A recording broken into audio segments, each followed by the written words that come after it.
Halo Mbak Mei, selamat sore. Siap Mbak, semangat semangat.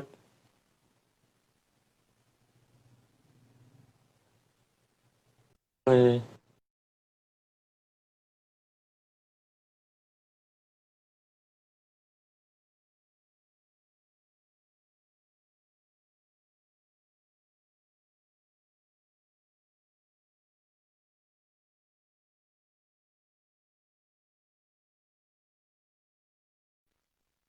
Selamat sore teman-teman semuanya,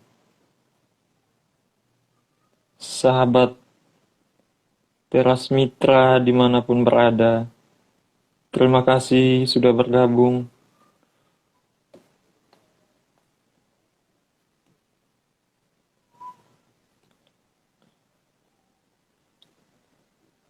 Oke Mbak Fit, terima kasih. Oh iya, selamat sore Mbak Jacqueline. Halo, sore. Halo, selamat sore. Halo Mas Eh, Efraim. sore Mbak. Oh ya udah 16.30 ya. Kayaknya kita mulai Ya, aja deh Mbak. oke, siap.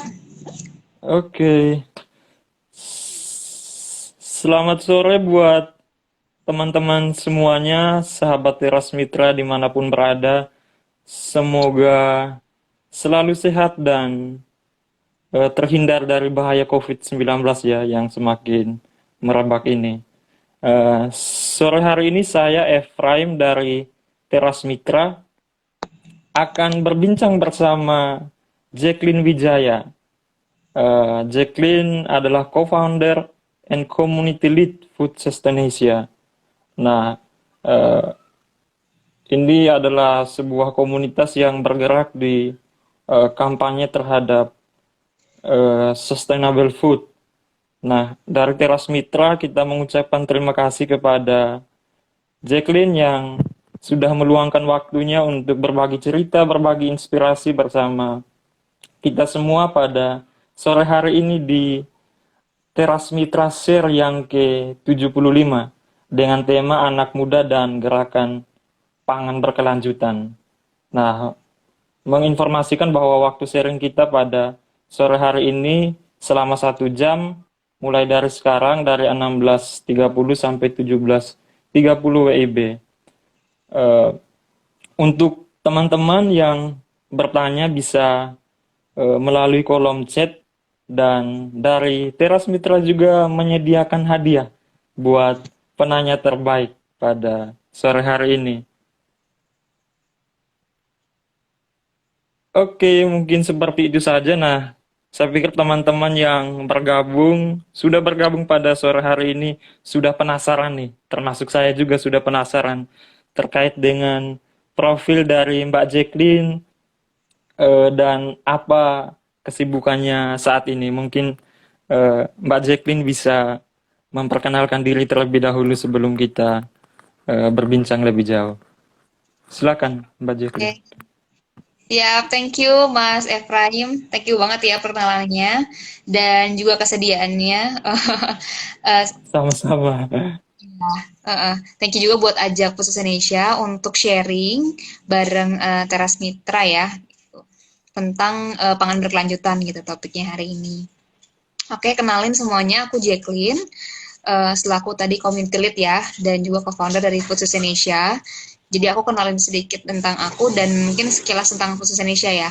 Gitu. Oke, boleh. Oke, oke. Sebenarnya sekarang ini aku memang sebagai community lead itu bareng teman-temanku yang kita itu dulu bareng-bareng lulus dari ini sarjana teknologi pangan gitu. Jadi kita memang bareng-bareng gitu lulusan teknologi pangan kita bikin komunitas untuk share ke teman-teman anak muda khususnya urban milenial sebenarnya kita targetin awalnya tentang pangan berkelanjutan gitu. Nah, Aku sendiri itu ya memang lulusan teknologi pangan. Sekarang ini selain komunitas sebenarnya aku juga sambil sambil kerja. Jadi aku sama teman-teman sekarang sebenarnya sambil kerja, sambil kita juga bareng-bareng aktif di komunitas ini gitu.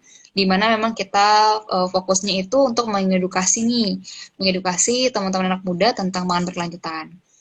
Nah, kita memang edukasinya dalam bentuk konten di Instagram, terus kita juga bikin kampanye, kita udah kerjasama juga sama beberapa komunitas ya. Salah satunya yang nanti mungkin akan dibahas juga tentang kebiasaan baruku, nanti kita akan share juga. Dan Oke, Mbak. iya, itu salah satunya. Dan sebelumnya kita juga ada beberapa kampanye lain gitu. Topiknya semua tentang pangan berkelanjutan. Dan kita memang mengempower ya. Jadi kita memang ada 3 campaign, educate, empower. Itu anak muda tentang kebiasaan makan berkelanjutan. Begitu. Oke, makasih Mbak Jacqueline atas perkenalannya. Nah, eh, sebenarnya eh, pangan berkelanjutan ini di kalangan anak muda ya, termasuk saya sendiri pun merasa itu merupakan hal yang baru atau sustainable food ini. Nah, mungkin bisa diberikan gambaran terkait dengan apa sih pangan berkelanjutan ini dan kenapa Mbak Jacqueline itu mendirikan sebuah komunitas ini gitu untuk Oke, mengkampanyekan pangan berkelanjutan. oke, oke. Silakan. Siap. Oke, jadi apa itu pangan berkelanjutan? Nah, ini dia sebenarnya reason awalnya kita mendirikan ya, karena awalnya itu start dari waktu kuliah gitu. Aku ingat banget awal kuliah itu sempat bikin nih bareng teman-teman teknologi pangan gitu. Dulu kita bikin namanya Sustainable Food Festival gitu. Aku memang melihat satu isu di mana ada ketimpangan nih di dalam sistem pangan kita gitu, di mana di Indonesia baik angka kelaparannya tinggi, angka waste-nya terutama food waste itu juga sangat tinggi gitu. Nah, melihat kedua angka ini yang tinggi, kok bisa sih satu sisi orang kelaparan, tapi juga ada makanan yang berlebih gitu. There's something wrong nih. Kayaknya ada yang salah deh sama sistem pangan kita. That's why akhirnya aku mencari-cari dan oh ada loh term ini yaitu sustainable food system gitu. Dimana sebenarnya idealnya adalah dalam sustainable food system itu kita itu bisa mendapatkan makanan gitu ya. Makanan itu bisa benar-benar kita akses, um, kita akses dan dia tersedia juga dan itu bisa di affordable. Nah, tapi di luar itu sebenarnya kita juga harus memperhatikan aspek-aspek dari segi nggak cuma terhadap diri kita ya dari segi nutrisinya aja atau gizinya, tapi juga dari segi kelingkungan seperti apa, dampaknya ke society seperti apa. Jadi memang kita melihat pangan itu lebih holistik gitu. Nah, kalau teman-teman mungkin sering dengar ketahanan pangan itu kan ngebahas Iya, iya, iya. ada 4 pilar ketahanan pangan ya. Aku yakin daripada tadi aku udah sempat mention beberapa. Nah, kita nggak hanya membahas ketahanan pangan, tapi gimana benar-benar dia itu bisa berlanjut gitu dan dia itu bisa memenuhi gizi kita, dia ramah lingkungan. That's why kalau teman-teman tahu, sebenarnya banyak komunitas yang udah memulai gerakannya juga gitu, mengedukasi tapi terpisah-pisah nih. Ada yang lebih ke arah organik, ayo makan organik gitu, ayo makan lokal, ayo um, jangan lupa ngebahas sampah juga terpisah nih, orang sustainability banyak ngebahas sampahnya. Oh jangan lupa ya limbah organiknya ini dikompos lagi, terus nanti dari limbah non organiknya mungkin dipilah-pilah dan sebagainya gitu. Jangan sampai ke TPA. Kita juga sampah tuh lagi besar banget nih isunya. Nah, kita tuh ngebahas sebenarnya kalau kita ngeliat dari segi pangannya sendiri itu sangat berdampak dari hulu ke hilir. Nah, kalau kita ngebahas sustainable food itu semua itu jadi satu. Jadi kita melihat pangan itu secara holistik. That's why sebenarnya di sini kalau ngelihat konten edukasi dan juga pernah ikut kampanyenya Food Indonesia, kita memang benar-benar ngebahas itu semuanya dari mulai dia sebenarnya bahkan konteks yang aslinya itu tuh sampai dari segi agriculture-nya, tapi kita memang membatasi dari segi kita memilih makanan seperti apa, membeli bahan pangan, terus kita harus makan yang seperti apa, kita melihat dari segi gizinya, dampaknya ke lingkungan seperti apa. That's why nanti dari segi prosesnya, limbahnya itu semua harus benar-benar kita perhatikan. A ke Z-nya. Seperti itu. Kasarnya seperti itu Oh ya. iya, Itulah luar kenapa biasa. food sustain gitu. Food itu makanan, sustain itu berarti dia berkelanjutan. Nah, namanya food sustain Indonesia di Indonesia gitu. Dan kita targetnya di Indonesia. Seperti itu. Nah, background-nya seperti itu sih. Jadi kita melihat ketimpangan itu dan aku merasa dengan kita mengedukasi anak-anak muda. Kenapa kita targetin anak muda? Karena sebenarnya kita itu nggak hanya milenial ya, bahkan Gen Z yang paling baru itu yang paling terdampak juga kan sekarang ini. Jadi memang tingkat concern-nya lebih tinggi dan kita merasa dengan tingkat concern yang lebih tinggi ini, kita edukasi gitu tentang konten ini dan kita kasih tahu juga dampak-dampaknya seperti apa kalau memang kita tidak berubah dari segi habitnya, habit makanan kita, habit kita, cara kita makan, dimana nanti akan dibahas juga ya. Emang harus ngapain sih kita? Nah itu akan berdampak juga nih, nggak hanya ke diri kita, tapi juga nanti ke generasi ke depannya. Begitu, Mas Efran. Oke, luar biasa Mbak Jacqueline atas penjelasannya terkait dengan food sustainability. Jadi saya penasaran nih, tadi Mbak Jacqueline sempat menyampaikan bahwa terjadinya adanya ironi ya. Di satu sisi kita kelimpahan makanan, tapi di sisi lain itu ada yang kelaparan.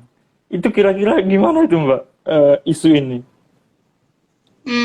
Oke. Jadi em, pertama ya, kalau dari isu ini sebenarnya isunya ada banyak sih. Pertama kan tadi isu kelaparan itu kan memang lebih ke dari segi em, orang itu, apakah orang-orang di Indonesia mendapatkan akses atau apakah mereka bisa mampu untuk membeli gitu ya, mendapatkan atau membeli makanan itu secara layak gitu. Dimana layaknya ini dalam arti nggak hanya kita dapat makanan dengan jumlah yang cukup, tapi nilai gizinya juga cukup.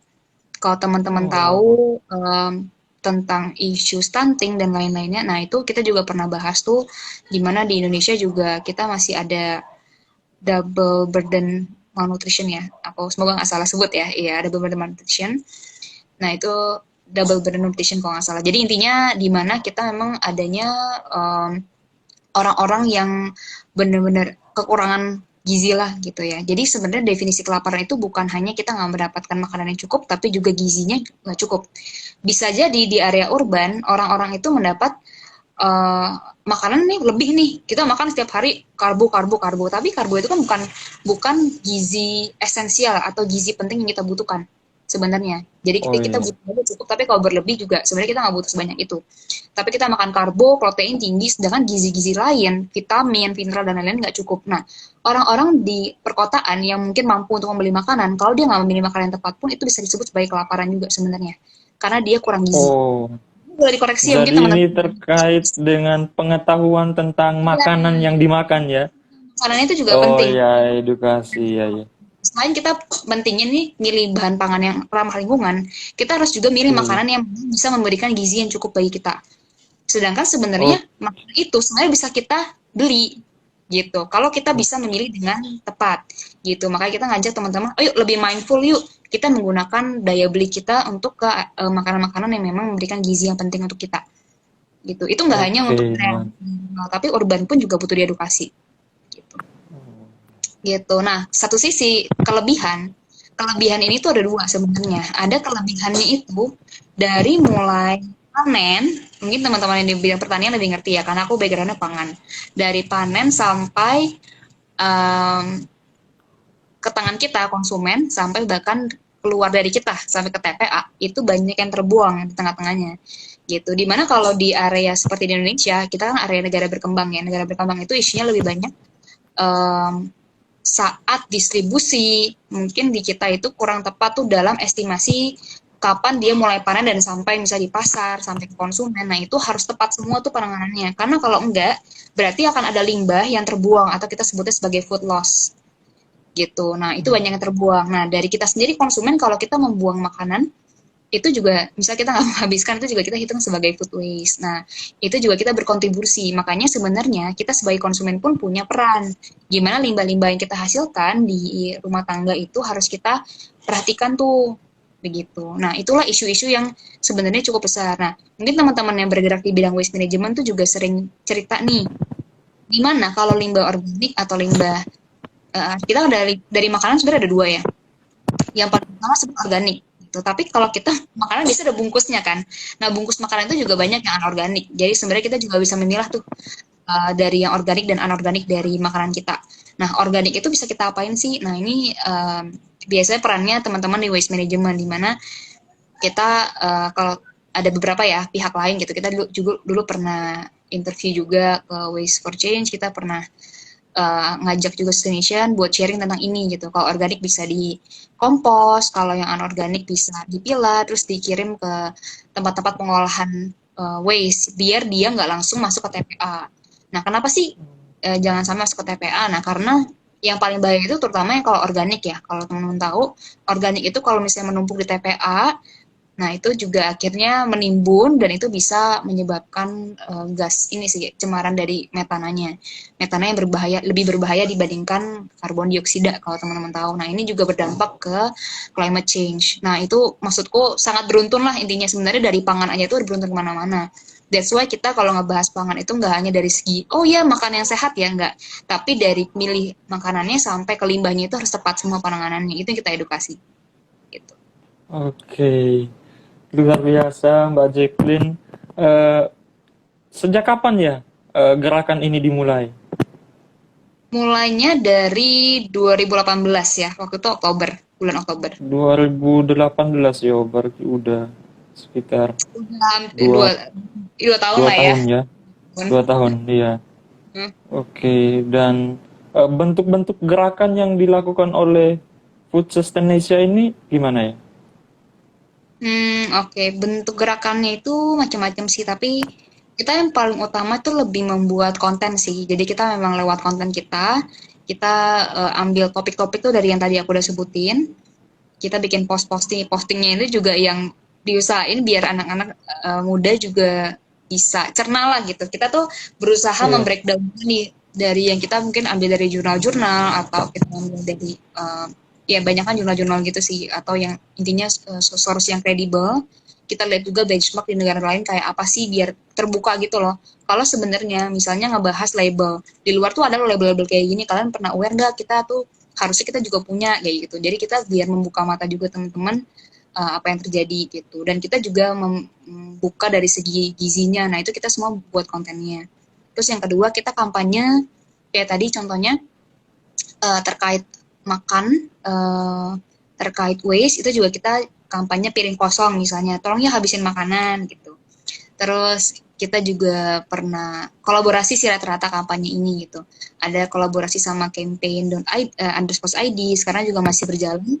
Yang salah satunya kebiasaan baruku, itu juga kita memanfaatkan momen new normal buat orang-orang tuh mulai, yuk kita mulai kebiasaan baruku gitu, yang berkaitan sama pangan berkelanjutan ini gitu. Nah, itu juga kita kerjasama. Terus ada juga kampanye lainnya ya, kita pernah ada Agri Tasty, itu kita ngebahas tadi masalah yang food loss gitu, dimana memang ada juga makanan-makanan bahan pangan kayak sayur dan buah gitu, itu yang nggak lolos ke standar-standar supermarket misalnya, itu karena dia misalnya nggak sesuai sama standarnya, kayak mungkin bentuknya yang cuman ukurannya nggak sesuai, bentuk nggak sesuai, macam-macam. Nah, itu kita juga kampanye gitu, dimana itu biasa terbuang gitu. Nah, kita lebih mengkampanyekan untuk mengutilisasi lagi gitu, meskipun dia mungkin nggak terlihat bagus gitu makanannya gitu.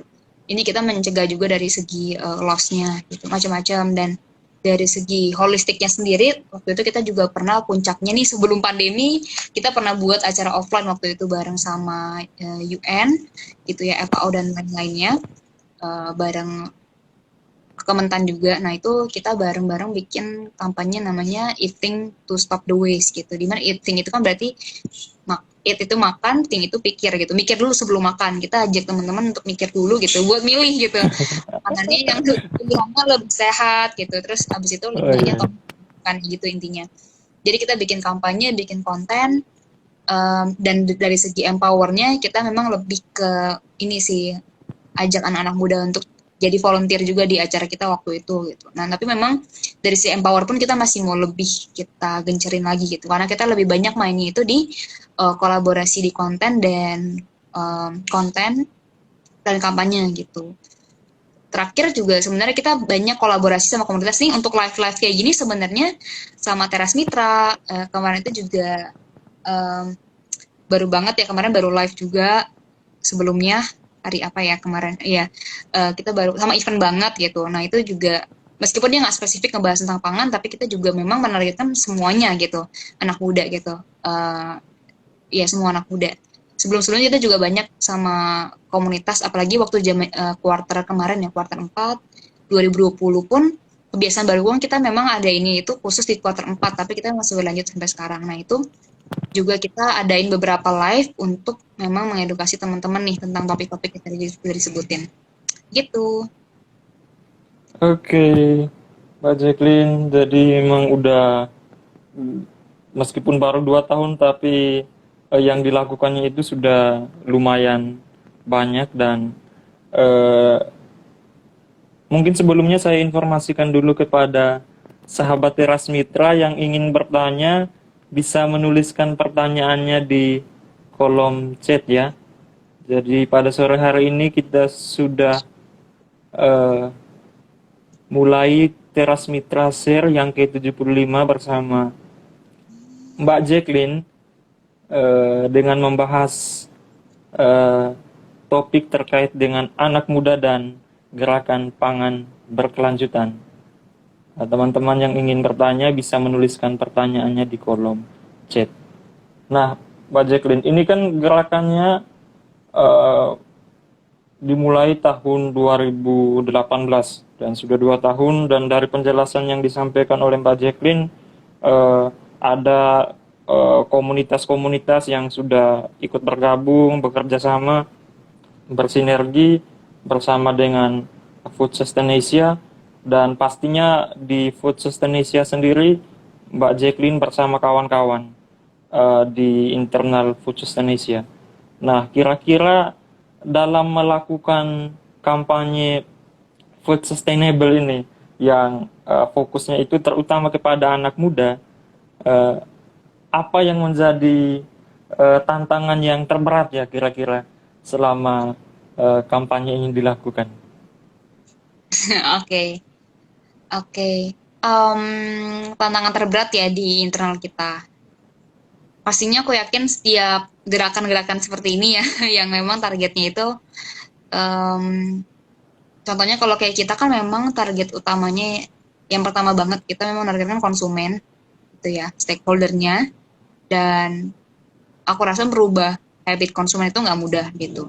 Dimana memang struggle-nya adalah benar-benar gimana sih kita melihat perubahan action itu gitu. Waktu kita membuat kampanye kan sebenarnya aku yakin teman-teman banyak nih yang membuat kampanye. Yuk kita sekali melakukan ini, sekali melakukan ini. Nah, challenge-nya adalah gimana membuat orang tuh melakukan itu terus-menerus gitu. Jadi menjadi sebuah kebiasaan gitu. Karena kan sebenarnya kalau kampanye itu one time. Kita pengen memang yang kampanyenya itu lebih long term gitu. That's why memang selama ini yang kita lakukan lebih banyak targetnya lebih ke awareness gitu. Dan kita pun Kesadarannya. dari gitu. Kayaknya memang muluk juga kalau kita minta langsung orang berubah karena itu nggak mudah. Jadi kita start dari awareness dulu gitu. Kayak tadi kan masih belum banyak yang tahu tentang apa sih sustainable food gitu. Nah kita start dari itu Iya. dulu deh. Kita mengenali tentang sustainable food itu apa. Jadi orang tahu dulu gitu. Tahu dan aware gitu kan. Nanti ke depannya memang kita akan lebih banyak development itu lebih ke benar-benar edukasi, program edukasi yang fokusnya adalah lebih ke action gitu. Karena kita memang targetnya perubahan, kita pengen mengukur perubahan perilakunya itu gitu. Nah, itu challenge utama kita sih, gimana kita benar-benar bisa mengukur dengan tepat nih orang tuh udah mulai berubah loh gitu. Misal kita mau simpel merubah satu hal nih tentang pilih makanan lebih sehat. Nah, itu gimana kita memastikan orang-orang yang ikut program kita itu benar-benar merubah lifestyle-nya, berubah kebiasaannya lebih jadi lebih sehat. Nah, itu menurutku. Oh iya. Karena itu Emang terbatas gitu. Mm-mm. setuju ya, karena yang disentuh dalam gerakan di apa namanya awal-awal tuh memang kesadaran, apalagi ini eh, terkait dengan food sustainable ini merupakan sebuah tantangan yang cukup besar nih Betul. dalam dalam apa nama pola pola hidup dan lain sebagainya maupun pola konsumsi masyarakat Indonesia ini. Eh, Apa namanya Mbak Jacqueline untuk eh, gerakan food sustainable apa namanya eh, untuk Ini ya. eh, iya ya gerakan yang dilakukan oleh Mbak Jacqueline ini yang saya lihat itu kan sasarannya itu kepada sekitar 1.500 anak muda yang ada di Indonesia. Nah, dan Ya. kira-kira apakah sampai sejauh ini visi yang diharapkan itu sudah tercapai apa belum ya? Oh ya, oke. Itu 1.500 itu memang angka yang selama ini ini ya sudah benar-benar mengikuti program dari kita gitu ya, dari kampanye gitu, program yang kita buat event-event sebelumnya gitu. Total kurang lebih segitu ya, karena kita memang juga ada acara talks gitu. Nah, itu pesertanya berapa sih? Nah, itu sekitar 1.500. Nah, kalau dari visi aku yakin masih panjang ya gitu perjalanannya Iya. gitu. Dan kita memang harus benar-benar komit juga gitu karena memang masalah komitmen juga penting ya. Komitnya nggak hanya dalam mengedukasi juga tapi komitmen untuk teman-teman ikut bareng kita gitu, bareng kita mau tetap menerima informasi tentang ini gitu dan akhirnya tetap benar-benar sadar dan berubah gitu sih. Nah, tercapai atau enggak, kita pelan-pelan yang pasti udah mengarah ke sana kok gitu. Kalau aku lihat ya, karena melihat orang yang kita lihat kan kalau misalnya orang tertarik dengan konten kita lihat engagementnya di Instagram, kita lihat followersnya, kita lihat saat kita buat acara seantusias apa, itu semua menunjukkan yang positif sih, trennya positif gitu. Dan mengarahnya ke orang mulai sadar lahan-lahan gitu. Dan harapannya dengan kita membuat program yang lebih real lagi, lebih impactful, nah itu bisa benar-benar membuat kita mencapai visi yang kita inginkan gitu. Dimana yang utama dulu adalah perubahan tadi gitu, kebiasaan makanannya jadi lebih berkelanjutan. Gitu. Oke, makasih Mbak Jacqueline. Nah, ini sepertinya ya ada banyak anak muda nih yang hadir dalam TM Share pada sore hari ini. Nah, sustainable food ini adalah sebuah konsep yang cukup bagus dan memang sangat-sangat ideal. Kira-kira dalam kehidupan kita setiap hari nih, Mbak Jacqueline, apalagi khususnya kita-kita nih yang sebagai anak muda, eh, menerapkan sustainable food ini dalam kehidupan kita setiap hari ini seperti apa kira-kira ya? Oke, penerapannya ya. Oke, Iya, kita kan sebagai konsumen punya peran penting ya dari gimana kalau kita mulai melakukan hal-hal kecil itu akan berdampak juga sebenarnya gitu satu dua orang. Pertama sih kita start dari journey ya, dari mulai kita memilih makanan gitu. Nah itu waktu kita beli nih gitu, beli bahan pangan, nah itu kita juga perhatikan pertama label-labelnya gitu, dimana label-label itu jadi penting ya untuk kita pilih-pilih mana yang lebih ramah lingkungan gitu. Jadi selain kita memilih yang sehat untuk kita, tapi kita juga memilih yang ramah lingkungan gitu. Misalnya pilih yang organik atau pesticide free, ada macam-macam ya label-label seperti itu gitu. Atau pastikan dari sumber yang memang sudah ramah lingkungan. Terus um, waktu di tahap beli pun kita jangan lupa buat list list belanja gitu. Kenapa sih buat list belanja? Karena biar kita nggak berlebihan belinya ya gitu. Benar-benar beli sesuai kebutuhan gitu. Nah kita berangkat dari situ. Sekarang kita masuk ke rumah. Terus apa yang bisa kita lakukan gitu setelah kita udah beli? Nah um, beli juga kita jangan lupa milih juga makanan yang lebih sehat gitu ya. Jadi kita perhatikan nih kebutuhan gizi kita. Kita juga harus belajar mengenal diri kita. Kita tuh punya misalnya apa kita punya penyakit tertentu yang beresiko, kita punya kebutuhan gizi khusus misalnya gitu ya. Misalnya kita butuh vitamin tertentu yang berlebih atau apa. Nah, itu kita harus benar-benar perhatikan nih kebutuhan gizi kita tuh apa gitu biar kita bisa memenuhi gizi itu sehari-hari. Jadi makanan sehat itu juga penting. Nah, source-nya selain tadi ramah lingkungan, pilih juga yang lokal gitu. Sesekali atau bahkan kalau bisa di-continue ya, kita pilih juga bahan-bahan pangan yang lokal gitu. Dan variasi juga penting gitu, nggak hanya lokal, variasi juga penting. Mungkin kalau teman-teman yang suka makan nasi, variasinya apa sih? Oh coba, kita tuh ada banyak banget jenis ubi-ubian ya. Sebelum kita juga pernah live nih ngebahas tentang variasi bahan pangan gitu. makanan pokok yang kita punya tuh banyak banget ubi-ubinya gitu. Kita cobalah satu-satu gitu. Makanan Sesekali, pangan ya. iya, ubi-ubian tuh banyak gitu. Aku mungkin nggak hafal ya, tapi waktu itu teman-teman IAS pernah share juga tuh apa aja sih jenis-jenisnya. Kita pernah share juga. Nah, itu banyak banget gitu. Atau mungkin sederhananya kayak ubi kayak singkong gitu ya, atau ubi apa ya, ubi kuning macam-macam ya gitu. Terus habis itu variasi makanan sehat. Nah, setelah kita udah memilih yang ramah lingkungan, yang lokal, yang bervariasi, makanan pun juga sehat buat kita. Jangan lupa setelah kita makan, kita habiskan juga makanan kita.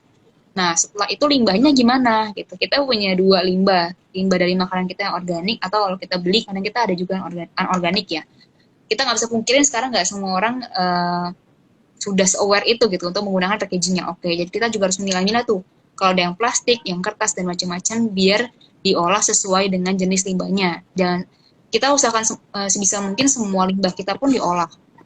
Jadi limbah organik kita, kalau punya teman-teman punya sisa sayuran gitu ya, dari hasil dipotong misalnya bongkol dan lain-lain, itu jangan lupa di macam-macam cara pengolahannya gitu. Kita pernah sharing gitu, ada yang meregrow, jadi kita menumbuhkan kembali dari ini ya, dari bongkol-bongkol sayuran, atau membuat kompos kalau memang udah nggak bisa diapa-apain apa-apain lagi kayak gitu. Terus kita bisa bikin kreatif mungkin lah, recycle dan lain-lainnya gitu. Itu ada hierarkinya juga tuh. Nah, terus untuk menutup semua itu, gimana agar kita bisa konsisten gitu? Pertama, kalau untuk memulainya dulu dan gimana cara kita biar konsisten. Cara memulainya dengan sesimpel coba aja satu dulu gitu. Satu, coba konsisten gitu. Oke, sekarang aku mau coba nih nyari-nyari makanan gitu yang lebih ramah lingkungan, opsi-opsinya. Sekali aku nyoba yang lokal, sekali. Terus mungkin mulai selip-selipin buah nih sehari-hari, sering-sering makan buah. Nah, kayak gitu-gitu tuh start dari yang kecil dulu aja, kita komit gitu ya.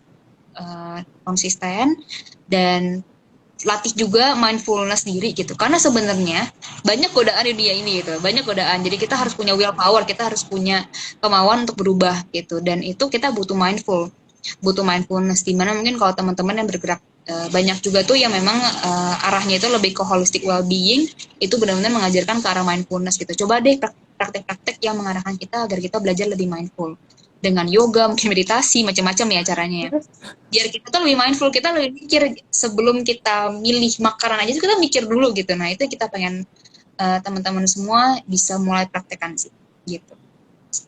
Oke, Mbak Jacqueline. Jadi saya juga ngerasa ya, apa namanya, dari eh, penjelasan yang disampaikan oleh Mbak Jacqueline, ya memang sih selama ini sebagai anak muda ya, apalagi apa namanya, dibilang hari ini tuh kita ini generasinya generasi micin, maunya yang muda-muda, maunya yang enak-enak. Memang eh, tidak mudah untuk menjalankan sustainable food ini menjadi tindakan dalam sehari-hari, itu adalah tantangan yang cukup besar.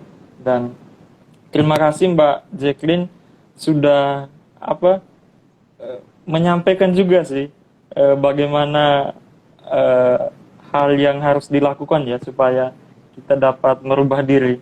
Saya kira tadi ada penjelasan terkait dengan bantuan hal-hal spiritual juga gitu supaya kita bisa Lebih ke mindfulness, itu pilihan ya. ya pilihan untuk berubah, jadi membutuhkan hal-hal seperti itu juga. Terima kasih Mbak Jacqueline.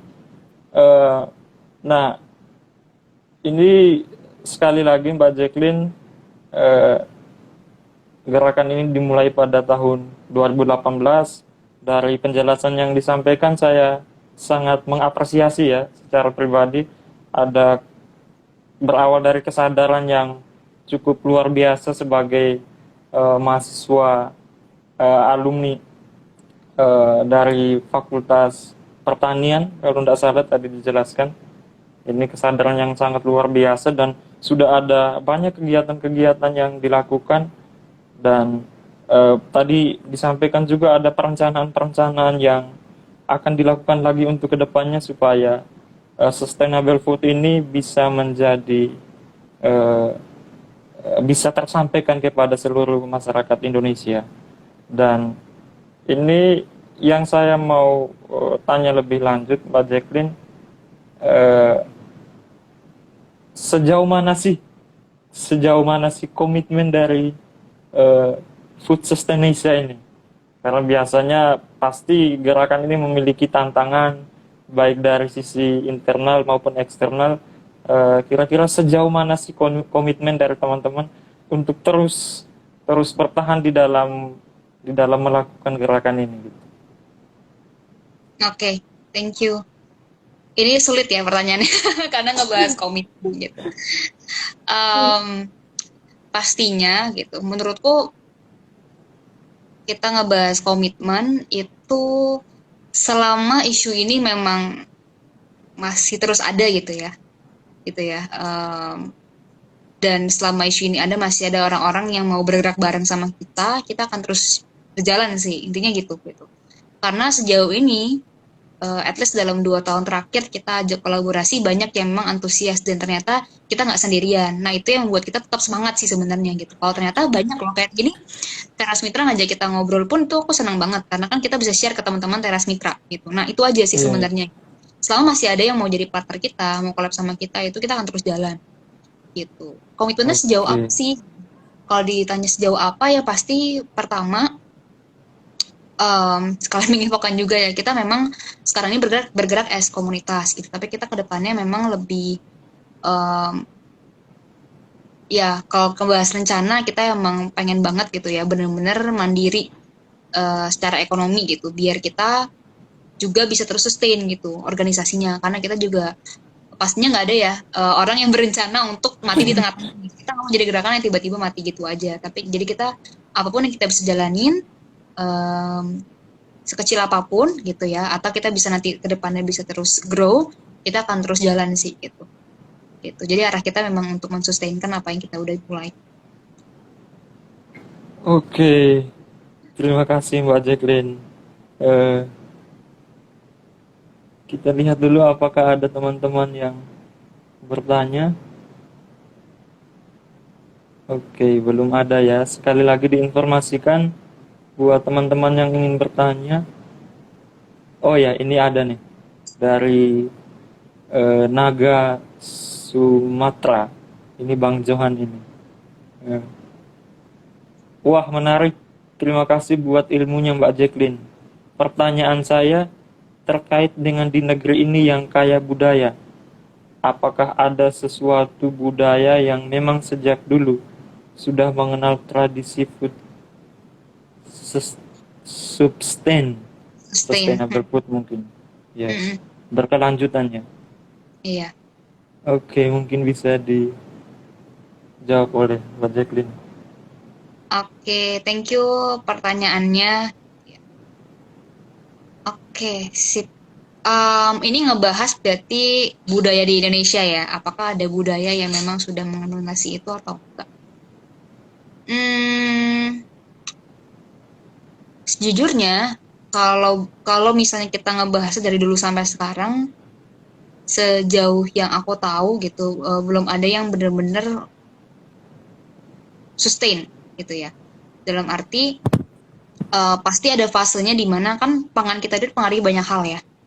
Gitu.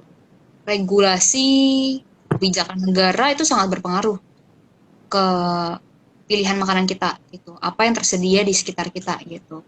Malah menurutku dengan adanya kebijakan itu ada yang memang dulu yang cukup masif kebijakannya hingga merubah kebiasaan makan kita gitu di se-Indonesia gitu. Nah, itu menurutku itu yang challenge yang menurutku karena ada perubahan itu justru merubah yang tadinya mungkin lebih sustain caranya jadi lebih ke enggak gitu ya.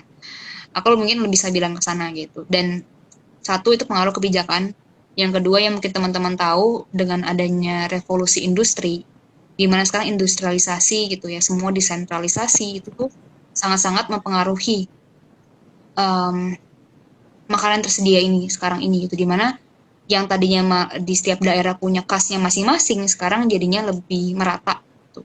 Mungkin teman-teman senangnya, oh ini tersedia di sini, tapi sebenarnya itu jadi mempengaruhi gitu, bahwa itu malah membuat suatu imbalance kalau dari segi ekosistem ya jadinya itu malah tidak tidak imbang gitu. That's why kalau misalnya kita berkaca gitu ya, aku belum lihat sih kalau di Indonesia gitu. Kalau sekarang yang mungkin udah berubah ngarah ke sana mungkin ada gitu. Kayak misalnya di Bali, Bali tuh udah banyak banget penggeraknya gitu ya. Yang aku tahu juga ada beberapa yang ya di Bali itu udah banyak banget gitu. Aku lihat paling banyak di Bali sih. Itu udah ada banyak banget gerakan yang memang mengarahnya itu untuk membantu tuh dari segi dari mulai pertaniannya, makanan yang ketersediaan makanannya macam-macam itu juga udah mulai oke. Tapi itu juga bukan yang dari dulu sampai sekarang, tapi memang karena baru-baru ini banyak banyak banget yang masuk ke sana dan untuk membantu agar lebih green dan lain-lainnya. Kalau kita berkaca mana sih yang oke gitu? Contohnya itu adalah di Eropa, menurutku ya. Kemarin kita juga udah sempat share beberapa contoh negara yang pertaniannya udah baik, dari segi sustainability juga udah baik, kayak gitu. Kenapa di Eropa? Karena mereka itu sudah melewati masa-masa industrialisasi gitu ya. Udah kenyang lah istilahnya gitu. Kalau sekarang kita lagi menikmati industrialisasi, makanan yang udah diproses dan lain-lain, di Eropa itu udah melewati masa itu dan mereka udah balik lagi. Akhirnya setelah mereka sadar, oh this is not good, ini tuh nggak baik. Mereka balik ke habit-habit. Yuk kita prakteknya lebih organik gitu, natural yang arahnya itu jauh lebih ramah lingkungan, buat kita juga lebih baik dan mereka jauh lebih mindful gitu. Jadi aku melihat Eropa itu udah sangat maju di bidang sustainable food gitu. Jadi kita masih long way to go. To be honest, setiap orang nanya aku gimana di Indonesia, wah masih banyak banget gitu. Masalah kita masalah basic juga masih banyak yang um, belum di solve gitu. Dan aku lihat banyak juga gerakan yang bantunya itu memang lebih ke arah korektif ya, dalam arti ngebantu teman-teman yang mungkin kelaparan dikasih makan gitu. Padahal yang harus kita gerakan adalah gimana mereka mampu untuk membeli makanan itu dan mereka bisa milih yang tepat. Nah itu tuh challenge-nya banyak banget. Dan itu still long way to go. Even though maybe if mungkin saat aku udah tua nanti pun aku juga nggak bisa menjamin kalau nggak ada komitmen dari semua stakeholder, karena kita nggak bisa bergerak sendiri, konsumen nggak bisa bergerak sendiri, produsen harus bergerak, pemerintah harus bergerak, macam-macam gitu. Dan tahu sendiri pemainnya seperti apa di Indonesia. Gitu. Jadi ya silakan, yang bisa kita lakukan sekarang adalah merubah habit. Kenapa? Karena aku yakin konsumen tuh punya suara gitu. Kalau kita merubah dari segi demand-nya, aku yakin semuanya akan bergerak gitu. Di Eropa juga sama. Mereka itu yang mempengaruhi, misalnya nih mereka membuat pajak untuk gula gitu. Kandungan gulanya kalau berlebih di makanan itu mereka kasih pajak gitu. Itu demand dari bukan gula, satu regulasi tentang free range ya. Jadi misalnya nih regulasi tentang, pokoknya mirip-mirip kayak organik itu ya, intinya konsepnya gitu. Ada namanya di Belanda. Itu tuh tuntutan dari konsumen sebenarnya. Jadi konsumen memilih, tolong dong makanan gue jangan yang memperlakukan hewan sampai dikasih kandang yang sempit dan lain-lain gitu ya. Jadi kasih mereka space, tolong perhatikan mereka dengan baik gitu. Tolong ada standar yang bisa memastikan itu semua. Itu tuntutan konsumen gitu. Jadi kalau kita aware, kita bisa menuntut itu, semua akan berubah gitu mengikuti yang kita mau. That's why konsumen itu punya suara paling besar menurut gitu. Nah, itulah kita kenapa gerakan ini, edukasi, sharing seperti ini tujuannya adalah biar teman-teman akhirnya tahu kalau kita yang sebenarnya punya suara. Oke, Oke, dengan itu bisa ini ya. luar biasa. Eh, Makasih Jacqueline atas jawabannya dan terima kasih juga buat Bang Johan yang sudah bertanya ya. Iya, maaf ya jadi Eh, mana ya, aku kebiasaan. Yes. Makasih, makasih. Ya, eh, tadi Jacqueline juga menyampaikan bahwa ini kompleks ya soal apa namanya sustainable food ini. Kompleks dari ada pengaruh dari sisi regulasi juga dan dari sisi budaya dan lain sebagainya gitu. Nah, eh, yang mau saya tanyakan lagi, eh, ini eh, Jacqueline sudah melakukan gerakan ini dan pastinya melihat fenomena, tadi sudah disampaikan juga melihat isu. Nah, kalau boleh nih kita eh, ngelihat pemerintah, kira-kira menurut Jacqueline apakah eh, pemerintah hari ini itu juga melakukan kampanye sustainable food ini, lalu apakah dari sisi regulasi-regulasi yang dibikin itu juga bersemangatkan sustainable food ini, ataukah tidak sama sekali ya? Sehingga Jacqueline, ya karena pemerintah tidak lakukan ini, ya saya lakukan deh. Iya, menarik, menarik. Oke, pemerintah ya. Em, Sebenarnya kalau dibilang, aku yakin ya, sebenarnya pasti dari pemerintah pun ada effort.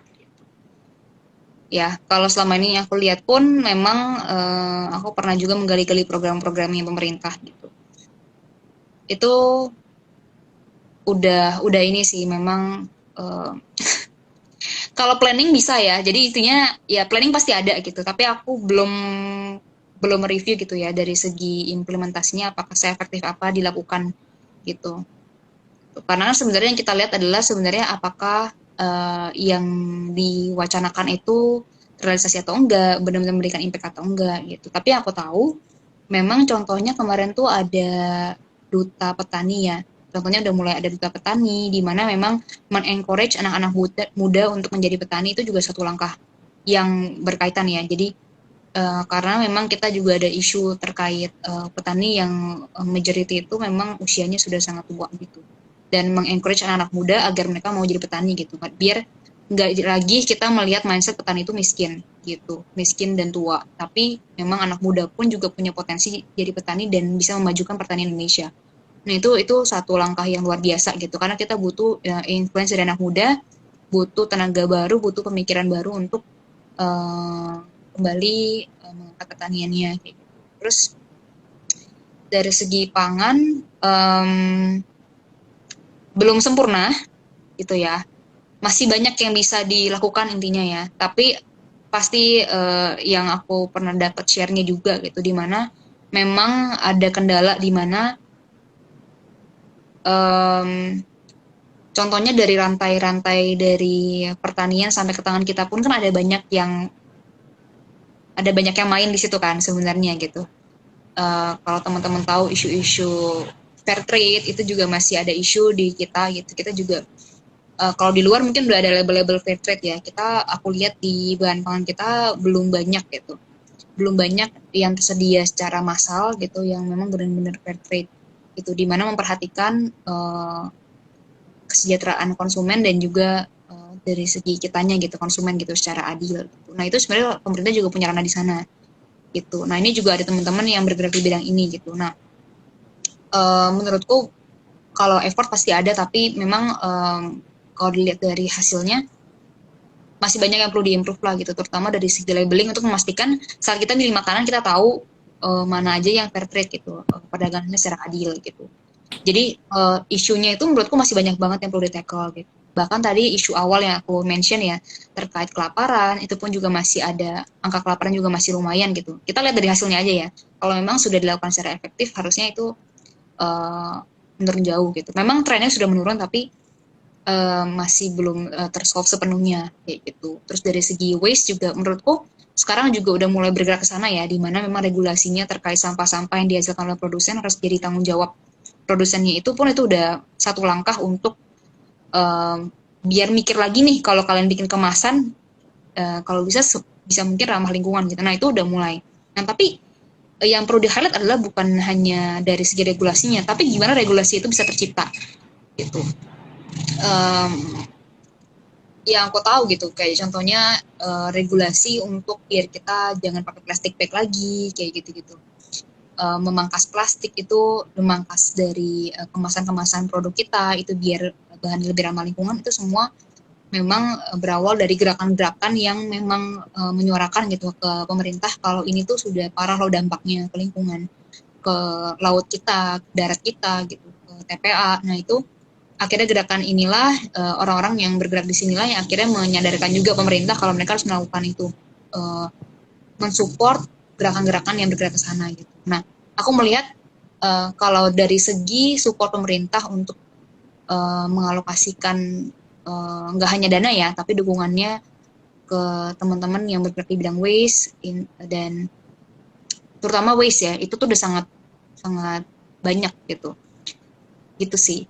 Jadi kalau secara keseluruhan aku lihat ini udah mulai maju, udah mulai peduli gitu ya, dari regulasi udah mulai mendukung gitu ya, dari programnya udah mendukung gitu. Tapi memang dari segi PR masih banyak karena memang kita masalahnya sangat banyak di Indonesia gitu kalau mau digali gitu.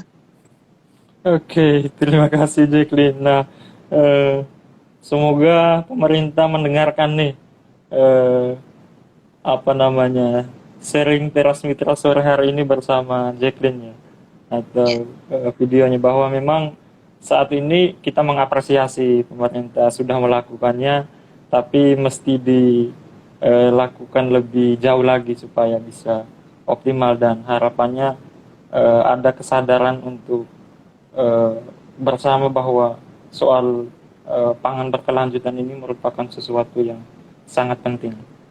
Nah, tidak terasa ya Mbak Jacqueline, sharing kita pada sore hari ini sudah berlangsung selama kurang lebih 50 menit, dan kita masih punya waktu sekitar 10 menit lagi. Eh, Mungkin ada hal-hal yang ingin disampaikan oleh Mbak Jacqueline lagi kepada kita semua ya. Hmm, harusnya sudah ya. Jadi dari aku tadi udah share juga tentang organisasi, udah share tentang em, apa aja yang udah kita lakukan, kedepannya kita mau seperti apa gitu.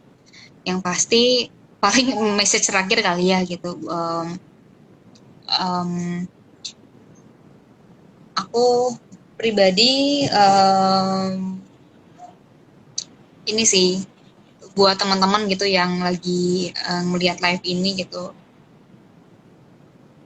mulailah dari kebiasaan yang paling kecil ya gitu, karena balik lagi gitu ya, satu orang yang melakukan perubahan terus kita menginfluence teman-teman yang lain itu akhirnya kita bisa berdampak gitu ya, menjamur akhirnya. Nah itu yang kita harapkan sebenarnya, perubahan itu kayak kalau tahu apa butterfly effect gitu ya. Nah itu kita benar-benar ya, benar-benar itu ya berdampaknya masif lah gitu.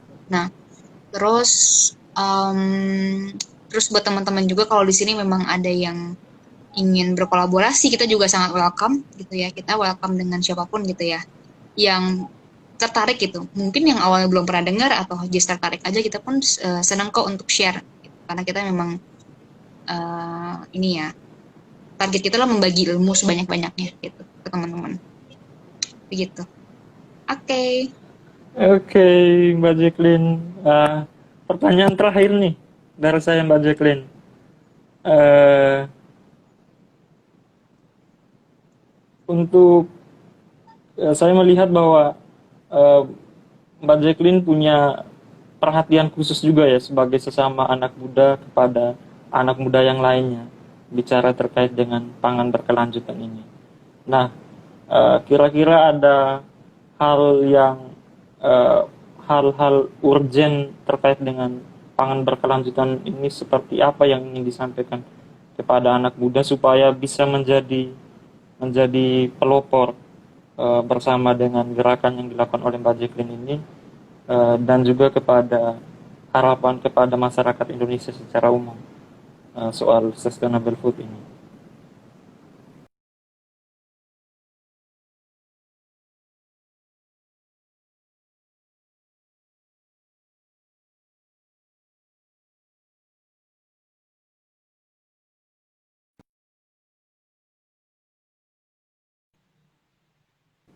Oke, okay, sebentar.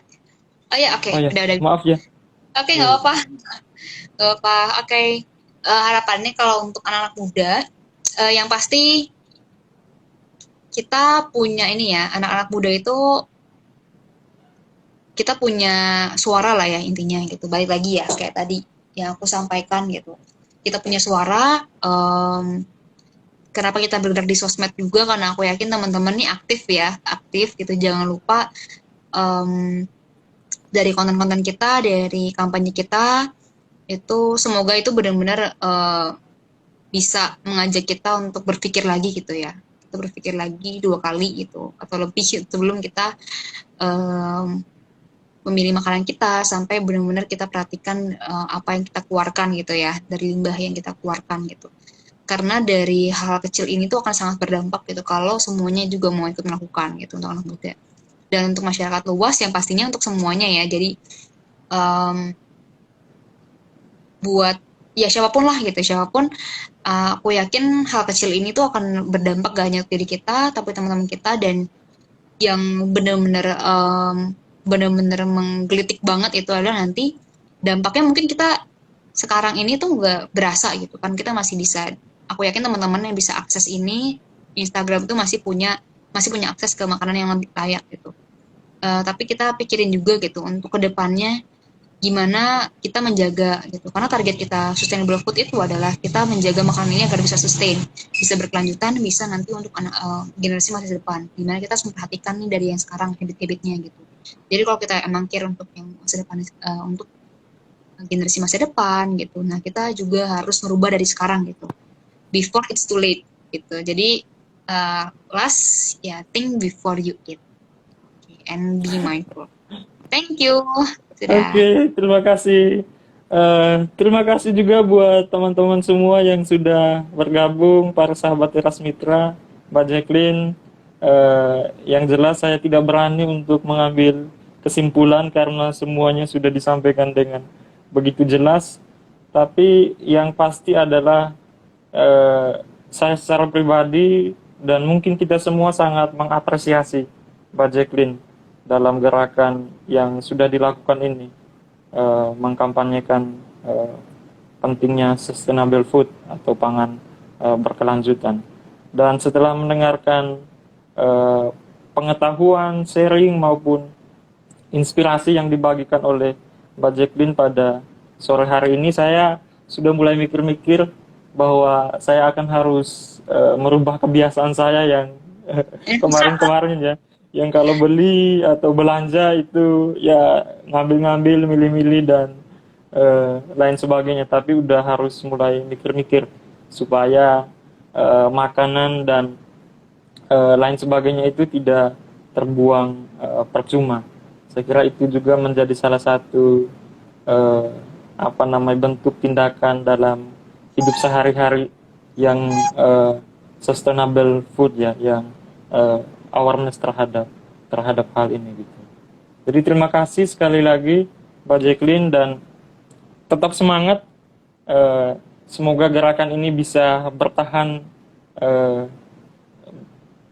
terus, dan juga kepada teman-teman semua yang sudah mendengarkan, teman-teman muda maupun komunitas-komunitas yang ingin bekerja sama dengan Mbak Jacqueline yang memiliki kepedulian yang sama terkait dengan pangan berkelanjutan ini, kita harus bersinergi, kita harus berkolaborasi supaya mimpi kita buat Indonesia untuk sebuah negara yang memiliki ketahanan pangannya dan kesadaran akan pangan berkelanjutan yang bagus itu bisa tercapai.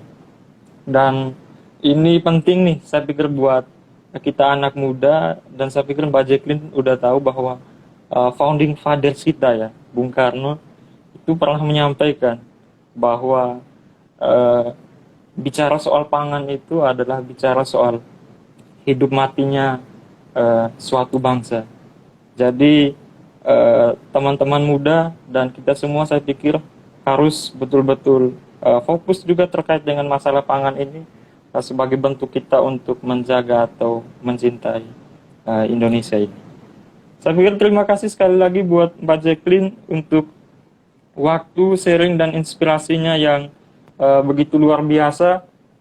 Mewakili Teras Mitra kami mengucapkan terima kasih, dan untuk informasi terakhir buat teman-teman semua, para sahabat Teras Mitra dimanapun berada, bahwa Teras Mitra Share, TM Share, ini diselenggarakan secara berkala. Jadi setiap minggu itu diselenggarakan 2 kali. Hari Kamis live IG seperti yang dilakukan sekarang ini pada pukul 16 sampai 17 WIB, dan pada hari Sabtu via Zoom dilaksanakan pada pukul 10 sampai 12 WIB. Jadi buat teman-teman jangan lupa untuk terus ikuti Teras Mitra, dan pada Teras Mitra selanjutnya TM Share yang ke-76 akan berlangsung hari Sabtu ini 9 Januari pukul 10 sampai 12 WIB dengan tema Nyiur Melambai Rezeki Membelai. Terima kasih Mbak Jacqueline, terima kasih buat semuanya. Semoga kita selalu sehat dan terhindar dari bahaya COVID-19 ini. Terima kasih banyak Mbak Jacqueline. Terima kasih. Siap. Thank you juga kesempatannya ya, Iya. Mas FM. Thank you semuanya.